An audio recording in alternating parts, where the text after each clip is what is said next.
যারা অভাবে আছেন তারা ঘরে ঢোকার সময় তিনটি কাজ করবেন। আজ থেকে ঘরে প্রবেশের সময় তিনটি কাজ করবেন, ওই ঘরে ইনশাল্লাহ কোনো অভাব থাকবে না। অভাবে আছেন, অনেকে কি বলেন, হুজুর খুব সমস্যা আছে, চাকরি ছিল চাকরিটা কি চলে গেছে, হুজুর খুব বিপদে আছে, করোনার সময় এসে একেবারে আমার ব্যবসাটাকে ধসে কি নামিয়ে দিয়েছে। তাদের জন্য বলছি, যারা হতাশ, যারা কষ্টে আছেন, অভাবে আছেন, সংসারে বরকত নেই, শুধু তিনটি কাজ করবেন আজ থেকে, ইনশাল্লাহ তাআলা আপনার ঘরে কোনো অভাব থাকবে না। তিনটি কাজ যদি আজ থেকে আপনারা করতে পারেন, দরজা দিয়ে প্রবেশ করবেন তখন করবেন, ঘরের মধ্যে ঢুকে তখনও করবেন। তিনটি কাজ আজকে থেকে আপনার জীবনের রুটিনের সাথে অ্যাড করে ফেলেন, যে আমি আর যাই করি না কেন এই তিনটি কাজ আমি করব। এই তিনটি কাজ যদি করেন ইনশাআল্লাহ তাআলা ঘরে কোনো অভাব অনটন দুঃখ দুর্দশা কিচ্ছু থাকবে না ইনশাআল্লাহ। আচ্ছা, এক নম্বর হচ্ছে ঘরে যখন প্রবেশ করবেন তখন সালাম দিবেন। এখন চিন্তা করবে অনেক যুবক বন্ধুরা, কি বলে না বলে, আমার স্ত্রীকে আমি সালাম দেব, লজ্জা লাগবে না? আমার ছোট বাচ্চাকে আমি কি সালাম দেব? খবরদার, আল্লাহ রাসূল সাল্লাল্লাহু আলাইহি ওয়াসাল্লাম গোটা জিন্দেগিতে বাচ্চাদেরকে সবার আগে সালাম দিতেন। এখানে শেষ নয়, আম্মা জান আয়েশা রাদিয়াল্লাহু তাআলা আনহা দীর্ঘ প্রায় 9 বছর ধরে চেষ্টা করেছেন আমার রাসূল সাল্লাল্লাহু আলাইহি ওয়াসাল্লামকে তিনি সালাম দিবেন। তাই আগে যখনই তিনি প্রস্তুত হয় দরজার বাইরে, দরজার এই পাশে তিনি লুকিয়ে থাকতেন যে আমার রাসূল ঘরে প্রবেশ করবেন, আগে আমি সালাম দেব। কোনোদিন পারেন নাই। আমার রাসূল ঢুকেছেন, সাথে সাথে তিনি কি বলেছেন? আসসালামু আলাইকুম। আল্লাহু আকবার। এই সালাম প্রদান করবেন, যখনই দিবেন মনে রাখবেন আসসালামু ক্বাবলাল কালাম, মনে রাখবেন এই সালাম প্রদান করে যদি আপনি ঘরে প্রবেশ করেন আপনার ঘরের মধ্যে বরকত আসবে। অনেকে আমাকে প্রশ্ন করেন, হুজুর যেই ঘরে কেউ নাই, সাপোজ আমার ওয়াইফ থাকে না, আমি কি ব্যাচেলার বা একা আমি থাকি, ওই মুহূর্তে কি সালাম দেব? হ্যাঁ, ওই মুহূর্তে আপনি সালাম দিবেন। কি কারণ?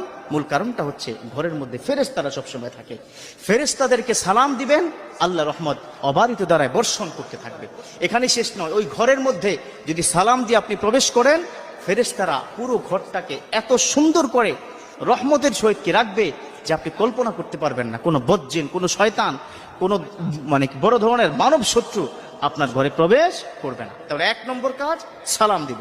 2 নম্বর কাজ হচ্ছে ঘরের দরজায় দাঁড়িয়ে সূরাতুল ইখলাস পড়বেন। আল্লাহু আকবার। আজকে এটা একটু নতুন শুনেছেন, তাই তো? সূরাতুল ইখলাস এটা হচ্ছে দা থার্ড পার্ট অফ হোলি কোরআন। কোরআন শরীফের 3 ভাগের 1 ভাগ, 3 ভাগের 1 ভাগ, অর্থাৎ সূরা ইখলাস কেউ যদি 3 বার পড়ে পুরো কোরআন খতম করার সওয়াব আল্লাহ পাক আমলনামায় দিয়ে দেয়। আল্লাহু আকবার। সেই সূরাতুল ইখলাস যখন আপনি ঘরের দরজায় দাঁড়িয়ে দরজা খোলার সময় পড়বেন, ওই ঘরের মধ্যে অভাব অনটন থাকবে না, থাকবে না, ইনশাআল্লাহ থাকবে না। এখানে শেষ না, দেখবেন কি ঘরের মধ্যে বরকত নাই। অনেকে এটা বলে যে হুজুর ইনকাম করছে অনেক, চাকরিতে হ্যান্ডসাম স্যালারি পাচ্ছে, কিন্তু ঘরের মধ্যে অসুখ বিসুখ লেগেই থাকে। আজকে থেকে আমলটা শুরু করে দিন। আপনি ঘরের কি দরজায় যখনই খুলবেন ওখানে দাঁড়িয়ে সূরাতুল ইখলাস পড়বেন, যখন বের হবেন যাওয়ার সময় সূরাতুল ইখলাস পড়বেন। এই ছোট্ট একটা আমল যদি করতে পারেন, ঘরের মধ্যে বরকত আর বরকত।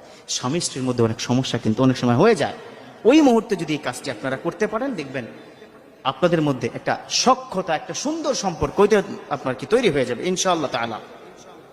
আরেকটা হচ্ছে ঘরে যখন প্রবেশ করবেন, প্রবেশ করার সময় এবং ঘুমাতে কি যাওয়ার সময় জানালা দরজা আটকানোর সময় বলবেন আউযু বিল্লাহি মিনাশ শাইতানির রাজিম। কথা কি বুঝতে পেরেছেন? ঘরের দরজা জানালা যখন আমরা কি রাত্রিকালীন সময় আটকাই না, সবাই তো আটকে কিন্তু কি ঘুমাবেন, কারণ অনেক সময় বজ্জিন আপনার ঘরের মধ্যে প্রবেশ করে। যখনই আপনি দরজা বা জানালা আটকে ঘুমাবেন, আটকানোর সময় পড়বেন আউযু বিল্লাহি মিনাশ শাইতানির রাজিম। আল্লাহ তুমি শয়তান থেকে আমাদের হেফাজত করো, আমরা আশ্রয় প্রার্থনা করছি শয়তান থেকে।